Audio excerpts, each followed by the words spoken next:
Hi there, and welcome to the final part of our 5-part series on the 5C Intrapreneurship Lifecycle. Today we're going to be talking about the control phase, which is the last phase of the lifecycle.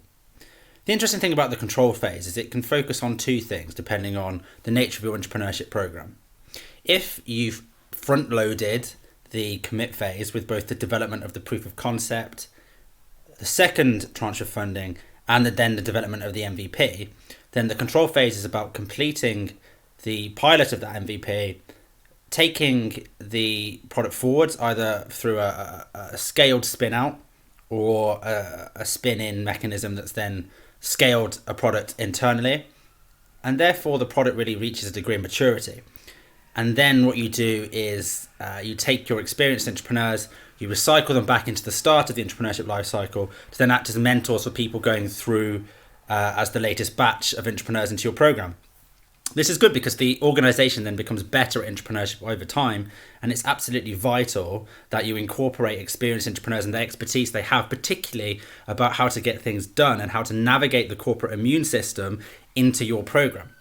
The control phase can also take a different guise, which I'll talk a bit more about today, which is that in the commit phase, you have done the proof of concept, and at the end of the commit phase, what you've used that proof of concept for is to conduct specific research activities, UX, customer, user, market, whatever's required to build an investment case to then go back and ask for generally a significantly more sizable tranche of funding than the sort of discovery funding that you would get between the construct and commit phase. What you do then in the control phase is you take that significant tranche of funding, your delivery funding as we refer to it, and what you do is you build the MVP.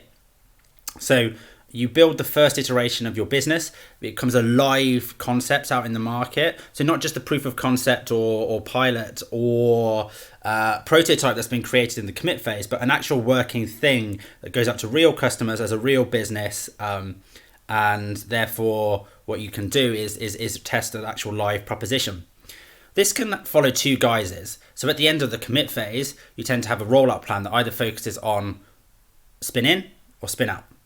If it's a spin out, then there tends to be given sort of 3-month tranches for that individual who's now been set up as an entrepreneur with investment from the parent company, and equity obviously goes the other way. They get 3-month tranches with set objectives to complete, and at the end of those 3 months the progress is reviewed against those objectives, and then that individual is either given another 3 months or they're brought back into the mothership. So it tends to be that the entrepreneur at this point is on sabbatical to run their initiative, and with clear guidelines, clear support, mentoring from the mothership, and so forth. But you really want to see if the product is going to work at this point.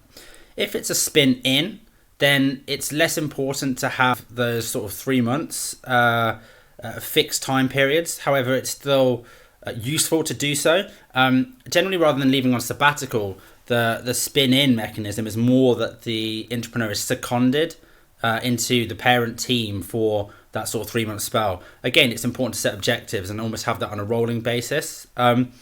The important thing to note with the control phase is exactly what it says on the tin. It needs to be controlled. So whilst it's exciting to try and scale something very quickly, it also needs to be done in a considered and thought through manner. If it's spin in, obviously it then needs to fit into the wider governance frameworks of the parent company. This can obviously slow it down compared to a spin out. But generally, from the clients I've worked with over the years, spin-in is generally seen as preferable, just from a cultural perspective. And spin-out, I guess, is seen as the exceptions, the kind of products that really do not fit with the business model. Historically, of course, they were cancelled or canned or parked because they didn't fit with the business model. But actually, we're seeing major corporations missing out on billions of revenue by having that sort of smaller time thinking and not thinking outside of the business model, only thinking inside of the box.